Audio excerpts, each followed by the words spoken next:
Hello friends, आज के इस वीडियो में हम जानेंगे राष्ट्रीय स्वास्थ्य कार्यक्रम के बारे में। राष्ट्रीय स्वास्थ्य कार्यक्रम क्या होते हैं और कौन कौन से होते हैं, तो चलो हम इस वीडियो को आगे बढ़ाते हैं। राष्ट्रीय स्वास्थ्य कार्यक्रम, जिसको नेशनल हेल्थ मिशन बोला जाता है, इसका शॉर्ट फॉर्म होता है NHM। 12 अप्रैल 2005 में राष्ट्रीय ग्रामीण स्वास्थ्य मिशन लाया गया था और 1 मई 2013 में राष्ट्रीय शहरी स्वास्थ्य मिशन लाया गया था। ये हमने पुराने वीडियो में देखा था। 2005 में NRHM मतलब नेशनल रूरल हेल्थ मिशन लाया गया था और 2013 में राष्ट्रीय शहरी स्वास्थ्य मिशन, जिसको नेशनल अर्बन हेल्थ मिशन कहा जाता है, इन दोनों को 2013 में मिलाया गया, जिससे उसका शॉर्ट फॉर्म निकला नेशनल हेल्थ मिशन, है ना, जिसको राष्ट्रीय स्वास्थ्य मिशन कहते हैं। तो राष्ट्रीय स्वास्थ्य मिशन के गोल क्या क्या होते हैं, लक्ष्य क्या क्या होते हैं? मातृ मृत्यु दर को कम करना, शिशु मृत्यु दर को कम करना और किशोर अवस्था में जो है मेल और फीमेल होती हैं उनकी आवश्यकता की पूर्ति करना, है ना। फिर हम देखते हैं राष्ट्रीय स्वास्थ्य मिशन के लक्ष्य क्या क्या हैं। वो जो अभी देखे हमने, मातृ मृत्यु दर को कम करना, शिशु मृत्यु दर को कम करना, प्रजनन को कम करना, है ना, और किशोर अवस्था में मेल और फीमेल का विशेष ध्यान रखना। ये क्या हो गए? राष्ट्रीय स्वास्थ्य मिशन के लक्ष्य हो गए। अब आती हैं आशा, जिसको बोला जाता है मान्यता प्राप्त सार्वजनिक स्वास्थ्यकर्ता जो होती है।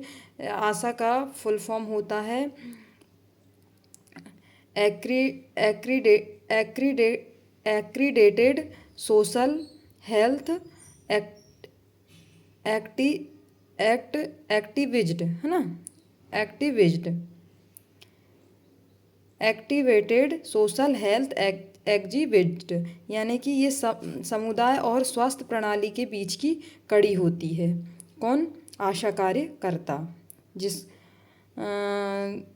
आशा कार्यकर्ता जो क्या होती है, समुदाय और स्वास्थ्य प्रणाली की बीच की कड़ी होती है। फिर आती है रोगी कल्याण समिति।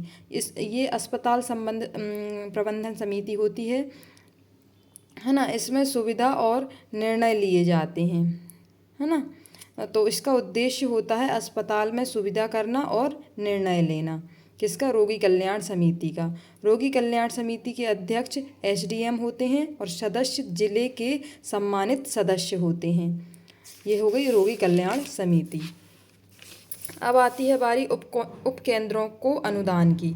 उपकेंद्रों के अनुदान, जिस गांव की आबादी 5000 से कम होती है वहाँ ये उपकेंद्र बनाए जाते हैं, है ना, सब सेंटर बनाए जाते हैं। उसमें क्या होता है, डॉक्टर नहीं होते हैं, सिर्फ नर्स होती है। छोटे छोटे गाँवों में जिसमें 5000 से कम की आबादी होती है वहाँ उपकेंद्र का अनुदान किया जाता है। फिर आता है ANM का फुल फॉर्म होता है एक्जुलरी नर्स मिडवाइफ, है ना, यानी कि सहायक नर्स मिडवाइफ जिसको बोला जाता है। यह डॉक्टर की सहायिका होती है, इसको दाई भी कहते हैं, है ना। फिर जननी सुरक्षा योजना। जननी सुरक्षा योजना की शुरुआत 12 अप्रैल 2005 में हुई थी। 1 जून 2011 में फिर जननी एवं शिशु सुरक्षा योजना को लाया गया, है ना, क्योंकि यहाँ पे सिर्फ जननी की सुरक्षा की बात कही गई थी। फिर उसको बढ़ा के क्या, जननी एवं शिशु सुरक्षा योजना बनाया गया 1 जून 2011 को। इसके जननी एवं शिशु सुरक्षा योजना के उद्देश्य क्या क्या थे? संस्थागत प्रसव, यानी कि अस्पताल में डिलीवरी जिसको बोला जाता है संस्थागत प्रसव, है ना। तो इसमें जननी को एम्बुलेंस से अस्पताल तक लेकर आती है। जननी होती है उसको जो एम्बुलेंस होती है वो अस्पताल तक लेकर आती है। दूसरा होता है नॉर्मल डिलीवरी और सिजेरियन डिलीवरी, है ना। तो 3 दिन तक नॉर्मल डिलीवरी वालों को और 7 दिन तक जो सीजर से होती हैं डिलीवरी, उनको सुविधा प्रदान की जाती है। निःशुल्क दवाइयाँ और जांच भोजन दिया जाता है। जननी और शिशु को घर तक छोड़ा जाता है, फिर से एम्बुलेंस की सहायता से। फिर अगर संस्थागत प्रसव कराती हैं माँ जननी तो उसको प्रोत्साहन राशि दी जाती है ना, जिसमें आशा कार्यकर्ता को भी प्रोत्साहन राशि मिलती है। तो ग्रामीण में होती है, ग्रामीण में जो प्रोत्साहन राशि दी जाती है वो माँ को 1400 और आशा कार्यकर्ता को 300 या 600 रुपये। और जो शहरी वाली माएँ होती हैं उनको 1000 रुपये मिलती हैं और आशा कार्यकर्ता को 200 से 400 रुपये मिलती हैं, है ना। तो मतलब शहरों में कम प्रोत्साहन राशि दी जाती है, ग्रामीण क्षेत्रों में अधिक। आज के लिए बस इतना ही। नेक्स्ट वीडियो में हम अगले स्वास्थ्य कार्यक्रम के बारे में जानेंगे।